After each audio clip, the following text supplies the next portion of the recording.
কোনো কিছু বা যেকোনো কাজ শুরু করার আগে আমাদের যেটা করতে হবে সেটা হলো প্ল্যানিং। শুধু প্ল্যান করলে হবে না, ওইটা আবার অ্যাকশনে কনভার্ট করতে হবে। সো প্ল্যানিং এর ক্ষেত্রে তোমরা এখন কি করতে পারো? প্রথমত হলো স্টাডি আওয়ার। তো তোমাদের এখন মাথায় রাখতে হবে যে আমি আগে যদি ৫ ঘন্টা পড়ে থাকি, তাইলে আমার এখন পড়তে হবে ৭ ঘন্টা। আগে যদি আমি ৭ ঘন্টা পড়ে থাকি, তাইলে আমার এখন কি করতে হবে? ১০ ঘন্টা পড়ালেখা করতে হবে। কারণ তোমার এখন সময়টা অনেক কম।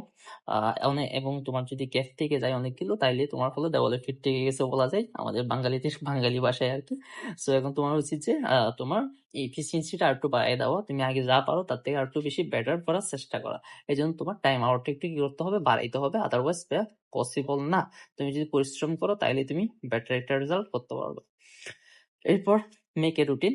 এখন টাইম বাড়াইছো ভালো কথা, বাট এখন টাইমটাকে তোমার প্রপারলি কাজে লাগাইতে হবে। এই জন্য তোমার যেটা প্রয়োজন সেটা হলো যে রুটিন মেক করা। তো এখন রুটিনটা তোমরা কিভাবে মেক করবা? রুটিনটা এমন হবে না যে তোমার আহ ৭টা বাজে আমি ঘুম থেকে উঠবো, ৮টা বাজে আমি লাঞ্চ করবো, ১০টা বাজে আমি এটা করবো, ১০টা থেকে ১১টা এটা করবো। এভাবে কোনো রুটিন পসিবল না। তোমরা যেহেতু এখন লাস্ট সিচুয়েশন আছো, সো ধরে নিলাম তোমাদের মোটামুটি কিছুটা হলো একটা তোমাদের স্টাডি নিয়ে আইডিয়া আছে, তোমরা কোথায় কতটুকু শেষ করছো এই টাইপের একটু তোমাদের আইডিয়া আছে। সেই জন্য তোমরা তোমাদেরকে আমি যেটা প্রেফার করবো সেটা হলো যে ভাইয়া তোমরা ধরো জেনারেলি হলো ৫টার দিকে বোর হয় আরকি।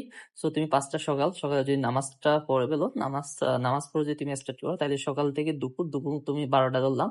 দুপুর থেকে হলো সন্ধ্যা ৬টা থেকে হলো রাত ১২টা বা ১০টা। ঠিক আছে? সো এই সময়টার মধ্যে তুমি একটা স্লট বার করতে পারো। ধরো ৫টা থেকে ১২টা, ১২টা থেকে ৬টা, ৬টা থেকে ১২টা। এই যে তুমি ৩টা বা ৪টা স্টেপে তুমি তোমার এই যে সারা পুরা যে ২৪ ঘন্টা আছে ওইটাকে তুমি কি করতে পারো? একটা স্লটের মধ্যে ভাগ করতে পারো এবং কোন টাইমে ঘুমাবা। ধরো অনেকে এখন রাত জেগে পড়ালেখা করবা। তো তোমার যা ইচ্ছা করো, বাট হলো রাত না জাগার জন্য সবাই প্রেফার করো। আমিও সেম ভাবে বলবো যে রাত না জাগাটা বেটার।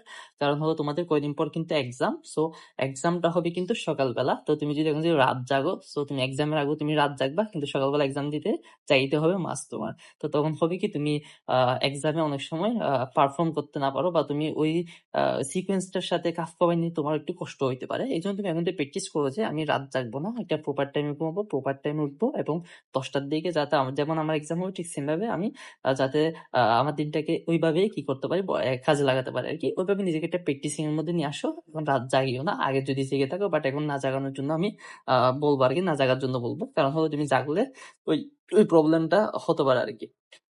তো যেটা বললাম, তোমার দিনটাকে এভাবে তুমি একটা স্লটে ভাগ করতে পারো। ৫টা থেকে ১২টা, ১২টা থেকে ৬টা, ৬টা থেকে রাত ১২টা, এই টাইপের বলে তুমি একটা স্লটে ভাগ করতে